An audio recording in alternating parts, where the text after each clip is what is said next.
Hello guys, welcome back to my channel. आज हम पढ़ेंगे चैप्टर 6 फिजिकल एजुकेशन में, जिसका नाम है test and measurement in sports. तो हमारी फिजिकल एजुकेशन में तरह तरह के टेस्ट हैं। आपकी स्ट्रेंथ को, आपकी स्पीड को, आपके एंड्योरेंस को, आप कितनी एजाइल हैं, आपकी एबिलिटीज को मेजर करने के लिए तरह तरह के टेस्ट बनाए गए हैं। तो उन टेस्ट के बारे में ही आज हम इस चैप्टर में पढ़ेंगे। तो बिना किसी ब्रेक के स्टार्ट करते हैं। तो गाइस आइए स्टार्ट करते हैं। हमारा पहला टॉपिक है motor fitness test. Motor fitness test कुछ नहीं होता, इसमें बस हमें पर्सन की एबिलिटीज चेक करनी होती है कि वो कितनी अच्छी तरीके से अपनी फिजिकल एक्टिविटीज कर पाता है या नहीं कर पाता। तो मोटर फिटनेस टेस्ट लगभग ये हैं आपके सारे, ये 1 2 3 4 5 6 7 8 तरह के लगभग टेस्ट हैं। तो इसमें हमारा सबसे पहला टेस्ट जो आता है मोटर फिटनेस में वो है 50 मीटर टेस्ट। 50 मीटर डैश का जो है या 50 मीटर रन है। तो इसमें कुछ नहीं होगा, आपको स्क्रीन पे दिख रहा होगा। आपको रिमेंबर सिर्फ एक ट्रैक चाहिए, यानी यहाँ से एक पॉइंट और दूसरा फिनिश लाइन, एक स्टार्ट लाइन एक फिनिश लाइन, जिसका बीच का डिस्टेंस होगा 50 मीटर का, और एक स्टॉप वॉच चाहिए। अब वहां से एक पर्सन जो है वहां से वहां तक भागेगा और आपको उसका टाइम जो है मेजर करना है। दैट्स व्हाई तो वो उसे हम कहते हैं 50 मीटर डैश। उसके बाद इस टेस्ट को जो है वो उसकी स्पीड को डिटरमाइन करने के लिए किया जाता है। दूसरा हमारा टेस्ट आता है 600 मीटर रन एंड वॉक। ये थोड़ा 600 मीटर जो है ज्यादा होता है, तो इसके लिए आपको एक ट्रैक चाहिए लगभग 600 मीटर का और स्टॉप वॉच चाहिए। ये टेस्ट ऑब्वियसली बात है गाइस कि 600 मीटर थोड़ा लंबा डिस्टेंस होता है, तो ये हमारे जो है वो एंड्योरेंस को मेजर करने के लिए ये टेस्ट बनाया गया है।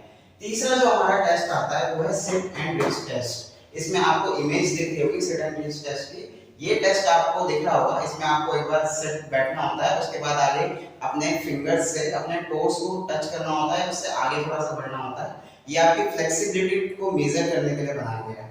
उसके बाद आपका आता है partial curve test. Partial curve test ये टेस्ट वैसे पता होगा, जो जिम वगैरह जाते हैं बच्चे उनके लिए, ये एब्डोमिनल जो आपकी कोर स्ट्रेंथ जो सबसे मेन स्ट्रेंथ होती है उसको मेजर करने के लिए होता है, एब्डोमिनल के एंड्योरेंस को मेजर करने के लिए होता है। इसमें आपको इमेज में दिख रहा होगा कि आपको किस तरीके से दोनों हाथ जो है ऐसे करके आपको बेंड होना पड़ता है और उसके बाद वापस उठना पड़ता है बिना अपनी लोअर बॉडी को मूव किए। उसके बाद दोस्तों आता है हमारा पहला पुशअप्स। पुशअप्स जो है बॉयज में दो तरह के पुशअप्स होते हैं, एक होते हैं नॉर्मल पुशअप्स, एक होते हैं मॉडिफाइड पुशअप्स। पुशअप्स जो नॉर्मल वाले होते हैं वो बॉयज के लिए होते हैं, उनकी अपर बॉडी स्ट्रेंथ को मेजर करने के लिए। मॉडिफाइड पुशअप्स में क्या होता है कि गर्ल्स के लिए बनाए गए होते हैं। इसमें आपको इमेज में दिख रहा होगा कि वो जो उनकी नीज होती हैं वो जमीन से टच कर सकते हैं, उसके बाद उनके पुशअप स्टार्ट होते हैं और अपर बॉडी स्ट्रेंथ को उस तरीके से मेजर किया जाता है। तो एक तरीके से ये मॉडिफाइड पुशअप्स गर्ल्स के लिए बनाए गए हैं। उसके बाद जो आपका अगला टेस्ट आता है वो होता है स्टैंडिंग ब्रॉड जंप। आपको स्क्रीन में दिख रहा होगा। स्टैंडिंग ब्रॉड जंप जो है अक्सर में लोअर बॉडी स्ट्रेंथ को मेजर करने के लिए होता है। इसमें आपको एक साइड से ऐसे खड़ा होना होता है और दोनों पैरों से एक साथ जंप लगानी पड़ती है, जिससे आपके जो लेग्स का है, जो उसकी एक्सप्लोसिव स्ट्रेंथ है, उसकी जो पावर है वो मेजर करने के लिए इस टेस्ट को बनाया गया था। उसके बाद आपका लास्ट टेस्ट आता है 4x10 मीटर शटल रन। बहुत जबरदस्त टेस्ट है ये आपकी एजिलिटी को मेजर करने के लिए कि आप कितने एजाइल हैं, आपकी बॉडी कितना क्विकली मूवमेंट को रिएक्ट करती है। तो उन सारी चीजों को मेजर करने के लिए टेस्ट बनाया गया था। इसमें आपको इमेज में दिख रहा होगा। इसमें क्या होता है, लगभग ये किस तरीके का टेस्ट होता है कि यहाँ पे आपका मान लो सपोज ये पर्सन एक खड़ा है ये, ठीक है। उसके बाद यहाँ पे ये डिस्टेंस है, यहाँ पे एक बॉक्स रखा है, यहाँ पे दूसरा बॉक्स रखा है। तो सबसे पहले यहाँ से यहाँ तक ऐसे करके रन करेगा, फिर उसके बाद इस बॉक्स को उठाएगा, वापस आएगा, फिर दोबारा यहाँ से यहाँ तक रन करेगा, अब इस बॉक्स को उठाएगा, वापस आएगा। तो यहाँ पे इसका टेस्ट खत्म हो जाता है। ये 10 मीटर का डिस्टेंस होता है, तो 1 2 3 4, तो ये होता है 4x10 शटल रन। ये आपका टेस्ट होता है। अगर आप इसका स्क्रीनशॉट वगैरह लेना चाहें तो ले सकते हैं।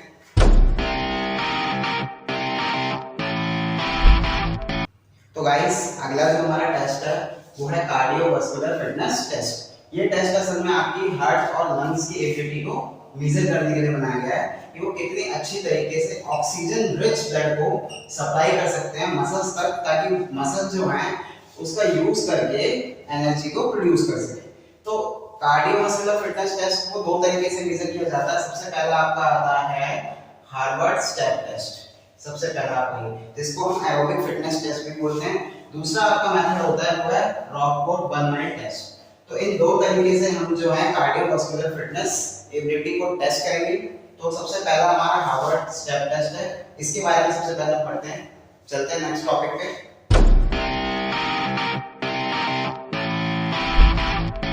तो गाइस बात करते हैं हमारे पहले स्टेप टेस्ट की, जिसका नाम है हार्वर्ड स्टेप टेस्ट। तो इसमें सबसे पहले आपको रिक्वायरमेंट होगी बेंच की या बॉक्स की। अगर मेल है तो 20 इंच और फीमेल है तो 16 इंच का ही आपको बॉक्स चाहिए। कुछ ज्यादा इतना टफ नहीं है। बॉक्स असल में इसलिए चाहिए होता है, हार्वर्ड स्टेप टेस्ट का नाम ही है कि बॉक्स को ऐसे रख देना होता है, उसमें एक बार आप एक बार नीचे मतलब ऊपर चढ़ के नीचे उतरना होता है। इसके अंदर सेम यही प्रोसीजर है। लगभग 5 मिनट तक आपका ये होगा। इसमें आप 30 स्टेप्स ले लेंगे 1 मिनट के अंदर, मतलब कि एक स्टेप ऊपर गया फिर दूसरा स्टेप नीचे आया, टोटल कंप्लीट 1 सेकंड में 2 स्टेप लिए आपने। तो तकरीबन 5 मिनट में इसमें आप 300 स्टेप्स 150 स्टेप्स आप ले लेंगे। उसके बाद क्या होता है, जब आप स्टेप ले लेते हैं तो उसके बाद जब आप रेस्ट मोड पे जाते हैं 5 मिनट्स बाद, तो आपकी हार्ट बीट जो है वो काउंट की जाती है कि पहले 1 से 15 मिनट के दौरान आपकी हार्ट बीट कितनी थी। सपोज आपने टेस्ट किया, आपकी हार्ट बीट आई 90 मिनट्स की। फिर आपने 2 मिनट बाद दूसरे मिनट में आपकी हार्ट बीट जो हो गई 80 बीट्स। तीसरे मिनट तक उसके बाद आपने चेक किया, आपकी हार्ट बीट हो गई 70 बीट्स। ये आपकी जो है हार्ट बीट यहाँ पे मेजर कर दिए टेस्ट को करने के बाद।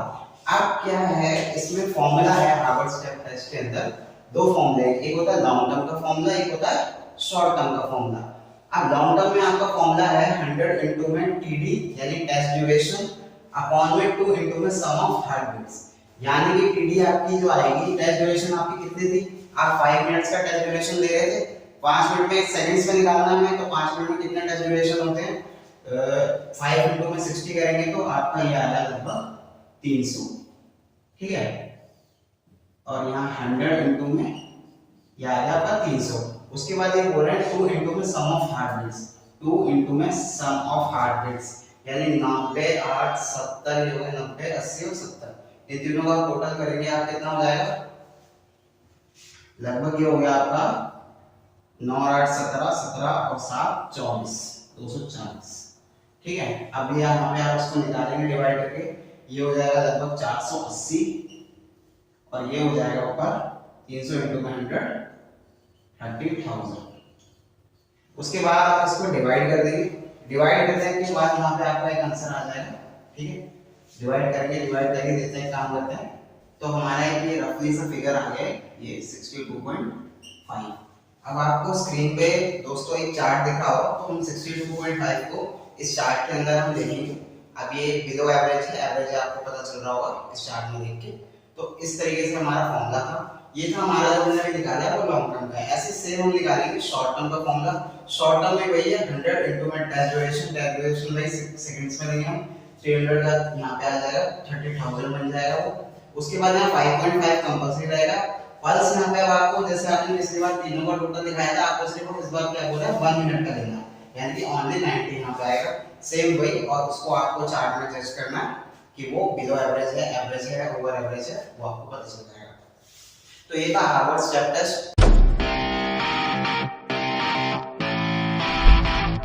तो गाइस दूसरा जो हमारा टेस्ट था वो था रॉकफोर्ट 1 माइल टेस्ट।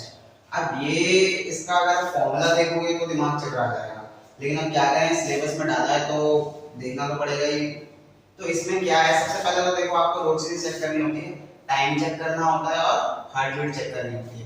और इसमें मेन है कि हम इसमें VO2 मैक्स चेक करते हैं। VO2 मैक्स का मतलब मैं आपको बता देता हूँ, सबको पता हो।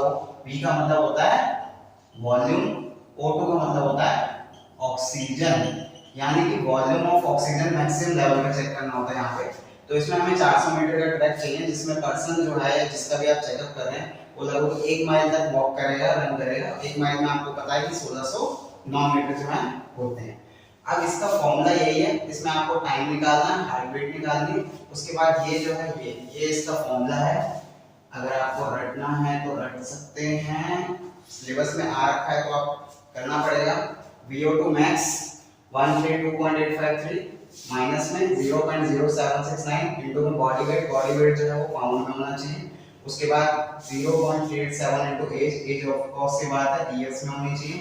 उसके बाद प्लस में ब्रैकेट डालेंगे 6.135 इनटू जेंडर की जगह पे यहाँ पे आपको अगर आप मेल का चेकअप कर रहे हैं तो आपको 1 भरना होता है, फीमेल का कर रहे होते हैं आपको 0 भरना होता है, यानी फीमेल के क्राइटेरिया में 0 हो जाता है सारा का सारा। इनटू में आपको ये करना है -3.2649 इनटू में टाइम। उसके बाद 0.156 इनटू में हार्ट बीट यहाँ पे मिनट में आ जाएगी। उसके बाद सेम यहाँ पे एग्जैक्ट फिगर आ जाएगा, उस फिगर को आप चार्ट में शो करके average, below average, over average आप ये करके दिखा सकते हैं कि वॉल्यूम आपका VO2 max इसमें कितना है। तो ये आपका सेकंड टेस्ट था, इतना इंपॉर्टेंट नहीं है बट सिलेबस में दिया है तो उसे करना पड़ेगा। अगर आप स्क्रीनशॉट वगैरह लेना चाहें तो ले सकते हैं, हम आगे बढ़ते हैं।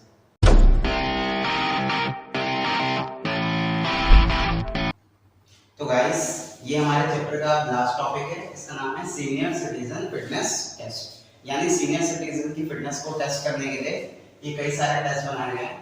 तो इसमें ये लगभग है 1 2 3 4 5 6 टेस्ट हैं, तो इनके बारे में पढ़ेंगे। सबसे पहला आता है आपका chair stand test. Chair stand test में इसमें लगभग आपको 44 सेंटीमीटर की चेयर जो है वो रिक्वायरमेंट होगी, जिसकी हाइट होगी, और उसमें ये आपका लोअर बॉडी स्ट्रेंथ को मेजर करने के लिए बनाया गया। यानी लगभग एक जो सीनियर सिटीजन है वो 30 सेकंड्स तक चेयर पर बैठेंगे, खड़े होंगे, बैठेंगे, खड़े होंगे।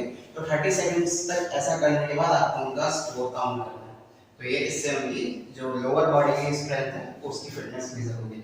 सेकंड टेस्ट है arm curl test. Arm curl test ये अपर बॉडी स्ट्रेंथ को मेजर करने के लिए बनाया गया है। इसमें अगर फीमेल है तो 5 पाउंड का एक डंबल लगेगा, और अगर मेल है तो 8 पाउंड का एक डंबल लगेगा। उसके बाद आपको काउंट करना है रेस्ट करना, उस तरीके से ये टेस्ट भी मेजर होता है।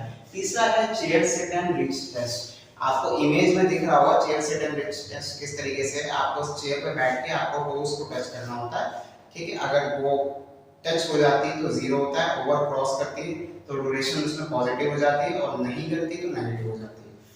उसके बाद आपका अगला जो टेस्ट आता है वो है back stretch test. Back stretch test में आपको ये होता है दोस्तों, ये आपकी क्या मतलब सीनियर सिटीजन्स की शोल्डर की जो फ्लेक्सिबिलिटी होती है वो उनको जज करने के लिए बनाया जाता है। ये लगभग इस तरीके से होता है कि आपको अपने बैक से और दूसरे हाथ को इस तरीके से टच करना होता है। तो इसकी शोल्डर की फ्लेक्सिबिलिटी जो है सीनियर सिटीजन की वो इस टेस्ट से चेक होती है। अगला आता है आपका 8 foot up and go test. 8 foot up and go test कुछ नहीं होता है, एक सिटीजन है, सीनियर सिटीजन, वो चेयर पे बैठा है, 8 फीट दूर पे आपको इमेज में से दिख रहा होगा कि ऑब्जेक्ट रखा हुआ, उसको आपको लगभग ऐसे करके उठना है और राउंड लेके वापस आना है। तो इसमें आपकी कोऑर्डिनेशन और एजिलिटी आपकी टेस्ट होती है कि उनका जो बॉडी पार्ट्स हैं वो कितने एजाइल हैं, कितना वो कितनी मूवमेंट को सब रिएक्ट करते हैं। उसके बाद जो आपका लास्ट टेस्ट आता है वो है 6 minute walk test. 6 minute walk test के अंदर लगभग आपको 50 यार्ड्स का एक ग्राउंड चाहिए होता है, 50 यार्ड्स का ग्राउंड। 50 यार्ड्स में इसमें ये होता है 20, ये होता है 20, ये होता है 5, ये होता है 5, और लगभग 6 मिनट के अंदर इसको कवर अप करना होता है। ये आपकी फंक्शनल फिटनेस को मेजर करता है, सीनियर सिटीजन के फंक्शनल फिटनेस को। तो ये इस तरह के कुछ टेस्ट थे, अगर आप स्क्रीनशॉट वगैरह लेना चाहें तो ले सकते हैं। तो टॉपिक जो है हमारा क्लोज हो चुका है, चैप्टर ही पूरा क्लोज हो चुका है, ठीक है। ये एक तरह की क्विक रिवीजन थी, और अगर आप इसे कर लेते हैं तो आई थिंक काफी है, वो घटाने की जरूरत नहीं। तो मिलते हैं नेक्स्ट वीडियो में। Have a nice day.